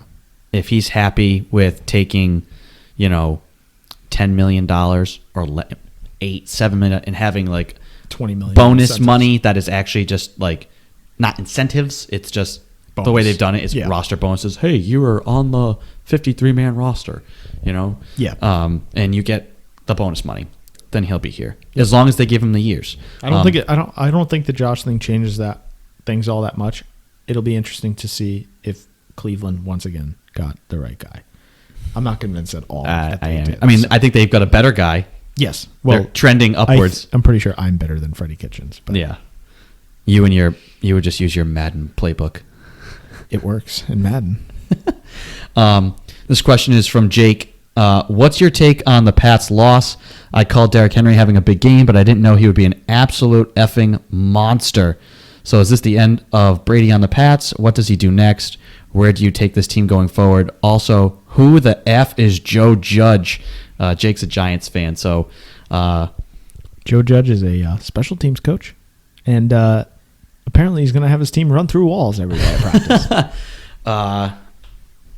I'm very surprised that Joe Judge got hired by an NFL team. Especially, I think he should have done... He could have gone the route of Bill O'Brien, where he goes down. Was it Mississippi State was looking at him? I think so, yeah. Go there, be a head coach, get some head coaching experience, and then come back to the NFL. These special teams coaches that are primarily special teams, like he was a wide receivers coach this year, which our wide receivers sucked. But these special teamers, guys love these special teams coaches because they kind of dip into that. They know what each guy does. You got Brandon Bolden, who's a run, and they're focused on bottom of the roster type management stuff. Yeah. They're not going to be beholden to the top guys. They have to each week. They're game planning for and scouting every other team's every player, the whole roster. because special teams, that's all the guys that are involved. You pretty much look at every guy on a roster as a special teams coordinator. I don't know if he's going to be a good head coach or not. Can he be a good coach? Yes. What's his role going to be? How does he handle their offensive and defensive coordinators? Yeah. Can he actually run the ship? I don't know. That remains to be seen. He'll be better than Freddie Kitchens. Wins losses wise, I don't know. You got to give him time though, right? So you still have a young quarterback in Jones. You got to give all these guys 3 years. I think any of these coaches, unless it's some guy is just clearly just overmatched and not ready and just completely Freddie Kitchens an embarrassment to the position, you have to give these guys 3 years. And sometimes it's even 5 years because you got to kind of clean out deadwood, maybe get into a good cap situation, draft the right guy, get those guys kind of developed, and at least be trending in a right direction. You also got to kind of implement your own culture and scheme. So it's like, you're going to hire offensive, defensive coordinators, but you got to come together, find a game plan. That's not going to be done in 9 games, right? So you got to give these guys a chance. I think Judge will be fine, but it's definitely not a sure thing that he's going to be good. So yeah. So Jake, if you're listening, I think the Giants are going to be okay. I really don't think you'll win much more than 5 or 6 games, though, next year. So just be prepared for that. Yeah, probably not. Unless, of course, you get Tom Brady, in which case that changes things. Oof, that would be awesome. Imagine that one. Oof. He wouldn't do that. You think if he wanted to stick it to Bill, he'd go to the Giants? Oh, yeah. He's got a familiar face there in Joe Judge now. Problem is we wouldn't play them for another 3 years. That's true. But Brady just plays till he's 46 just so that he can play Bill in a Giants uniform. It would be interesting. It would be interesting. And then to the other part of his question, what's your take on the Pats' loss and Derrick Henry, all that stuff? Yeah, I think the Pats I wasn't surprised. I didn't think they were winning a Super Bowl this year. At the end of the day, I think that team did enough to put themselves in a position where they could have won that game if the offense did more. It just wasn't a complimentary game. Derrick Henry, ran all over you. At the end of the day, you still held that team to 14 points offensively. Well, put it this way, right? In which the Pats have done that before. We're going to let Noshawn Marino rush for 260 yards in a regular season game. But guess what? Peyton Manning's going to throw 2 picks and only toss for 50 yards. Yeah. I wasn't shocked by them losing to the Titans. I was shocked by losing to Miami and losing the bye. Because then you don't play the Titans in wild card. Then the only way this team was going anywhere is if they were not playing in a wild card weekend. So where you had a shot to just get rest, play a team at home, and all you got to do is win one game to get to a conference championship. The Patriots' last 9 games against previous coaches, they're 4-5 or something like that. So clearly there's something there with other guys, and well, they're not as afraid. Yeah, and Vrabel knows. Vrabel's not going to go into Foxborough like, oh my God, it's Belichick and Brady. No, he played for them. He knows it. And he used every Belichick trick against him. Yeah. The whole delay a game, then false start, then delay a game. If the Patriots were doing that, we'd be laughing, and the league would have changed the rules in game. In game. Like they did in the Super Bowl against the Eagles. But because it's to the Patriots' detriment, everybody else loves it. Yeah. That's how it goes. It's all right. And our last question comes from Ryan. I like these. I like, almost questions that are games or the would you rathers. Yeah. That type of stuff. So any questions is okay. Anything sports related. So if you want to pose hypotheticals, games for us. Listen, I'm all for a good conspiracy. So if you got anything, send it our way, please. Yeah, send it our way. Well, Belichick totally gave Joe Judge a great recommendation so that Judge can go there for 3 years, get fired, and then when Brady retires, Bill can leave and go coach the Giants. Bill also called the Panthers and was like, you better hire this guy so Josh doesn't leave. And then he called the Browns and was like, fire Kitchens, but you better not. I love, too, though, how all these guys a lot of other coaches get recommendations from Belichick. I know. At these spots. He's like the Don Corleone of the NFL. It's crazy. All these guys come to him, Godfather, I'm having trouble getting this interview with the Panthers. Yeah. What can you do for me, Godfather? Well, if you would come to me earlier, as a friend, where's your friendship been all these years? Never go against the family. Okay, I'll the Panthers will trade you a 3rd-round pick in the draft, and we'll let you take our 2nd-round pick. We'll swap 7th-rounders in 2055. Yeah. I'll trade you a 3rd-round pick from 2085. listen, if you could just send us Christian McCaffrey 2 years from now when James White's contract's up, we want Christian McCaffrey. Yeah, if you could just do that for us, that'd be Bill, great. how do you feel about Tom Brady winning your sixth Super Bowl?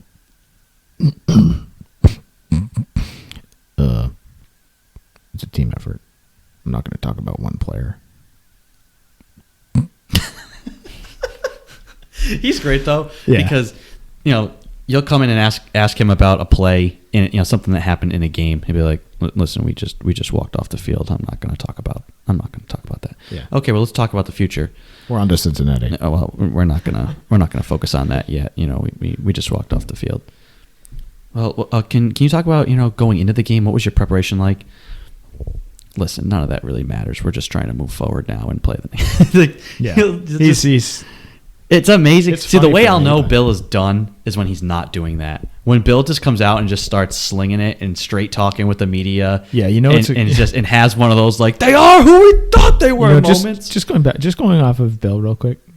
You heard that press conference when he was talking about Stidham and he called him Stid. I think he wants Stid to be his starter next year. Does he think Stid is a stud? Stid's been good in practice. He's going to be the starting quarterback going forward. This Bill Belichick segment brought to you by Mucinex. Bill, come on the show, will you? Belichick, please. So this we'll wrap up with this. A would you rather from Ryan: score the game-winning goal of Game 7 of the Stanley Cup Finals, hit a walk-off home run in Game 7 of the World Series, or kick the game-winning field goal in the Super Bowl. This one's easy for me. I'll let you go first. Yeah, this one's easy for me. Game-winning goal, Stanley Cup final. There is absolutely nothing like the Stanley Cup playoffs. If you don't watch, you should. That's our recommendation here today. Okay, if you don't watch the Stanley Cup playoffs, you need to. So start now. But there's absolutely nothing better. If I could score a game-winning goal in Game 7 of the Cup final, there's nothing like that. See, I go home run of the World Series, and here's why. Someone is going to score a goal. A goal will get scored in the finals. The Stanley Cup playoffs. It could be a greasy goal. It could just be the fact that it could be the way the Kings beat the Rangers. No. With just an empty net and a guy just puts back a puck. And yeah, it's You haven't seen my sniper though. it's so You haven't seen my sniper. it's so exhilarating. I got a wicked wrista. It's not just hit a walk-off, get a walk-off hit. It's hit a walk-off home run. That'd be like winning Game 7 from center ice with a slap shot. Okay, my only argument. You know what I mean? Right? So that's why I go the home run, because you got to jack that ball out of the park. Yeah, but here's the thing. Right? You're rounding the bases. You're getting to second. You see that ball go out. This might change your answer. So The odds. what inning is it in? The bottom of the ninth? Is that what we're talking? Yeah, You think? walk-off. Yeah, Or bottom of the ninth. Okay, so Bottom of the ninth, Game 7. you got to remember, this is right. This is after like 5.5 hours of treachery of watching pitchers pick their nose on the mound, walk off. So who's going to be watching at that point? Wouldn't you rather Stanley Cup playoffs Game 7? Change your mind? You're talking about like 2:00 in the morning for the World Series. I'm asleep by then. This is score game-winning goal. That doesn't even necessarily need to be overtime. Doesn't mean the game's over. The game-winning goal could be in the first period. I'll take it. So you scored, but that totally changes your argument there. What you just said. I will score a game-winning goal. So it's a 1-0 game. You scored in the first period. Congratulations, you scored the game-winning goal. It's the Stanley in Cup Game 7 playoffs. of the Stanley Cup playoffs. You have your Walk-off home run. Yeah, and guess who's watching you? Like everybody's grandpa, because that's everyone that watches baseball. It's not. I don't care who's watching. I care about me. Oh, Which please. would you rather? Please, not even Not close. which would I rather have people watch. Not even close. I wanna hit the walk-off home run. I'd rather. Okay, here's the order: Stanley Cup final goal, field goal kick, walk off. That's the order. I just think the walk-off home run is so much more difficult to do. That's why. I don't know, man. Adam Vinatieri had some tough ones in there. Sure, but kickers making field goals, while it has proven difficult in recent years, I mean, it happens. Game winning goal. Not even like you scored in overtime to win of Game 7. Game winning goal. And goals get scored. Goals are scored all the time. I'm biased because how many guys hit walk-off home runs in the World Series? Yeah, in Game 7. It just doesn't do it for me. Like Stanley Cup play. Like even if I if agree it's a with you. 1-0 Hockey way game, more exciting than baseball. You score but a 1-0, right? You have a 1-0 lead, and that's your game-winning goal in the first period. The next 2 periods are going to be insane, blood pumping, right? So you get that game-winning goal. That's it. Still worth it to me. I think I'm biased to hockey. I think I'm biased to hockey too, and I say you jack the ball out of the park. That's third on the list. And I only say not kicking the game-winning field goal is a far third, only because kickers just don't get love. They don't. That's true. Adam Vinatieri was my hero growing up. Nor should they, because half the time they puke down there. But sure. Kickers just don't get the love. I mean, Vinatieri has tons of respect. He'll be one of the few kickers who'll ever get into the Hall of Fame for what he's done at that position. But at the end of the day, it doesn't matter how many game-winning Super Bowl kicks you kick. You're just not going to be thought about in the same type of breath. So, game-winning goal in a hockey game, Game 7, so. Stanley Cup Final, field goal kick, walk-off. Yeah, I like that. That was a good would you rather from Ryan. So we'll definitely take those type of questions are good. More would you rathers going forward. And yeah, you can email questions to the show. We tape on Sundays. So email your questions in throughout the week to the360sportshow@gmail.com. Remember to follow us on Instagram and Twitter @360sportshow. This should be going up either later tonight or early Monday morning. I'd like to thank you all for joining listening. Christian, I was really expecting more rage from you today. I think if the Celtics had lost last night, you would have come with a little more fire. Listen, I've come down from the Patriots losing. I accepted that in like week 10 when I knew it was over. And the Celtics won last night, so I'm relatively calm today. There's time. There's still time for this. And did you have your coffee today? No, I didn't actually. You didn't have your coffee, and you remained this calm. I had a water, so I was well hydrated for this.